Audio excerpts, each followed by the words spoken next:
Når jeg stiller op til Folketinget den 13. november, så skyldes det, at jeg ønsker mere nærhed, tryghed og tolerance i vores samfund. Det mangler vi. Det er vigtigt, at der igen bliver et samfund, hvor der bliver plads til os alle.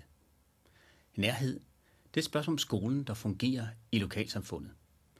Nærhed, det er også et spørgsmål om, hvordan vi behandler vores ældre, og vi har dem tæt på.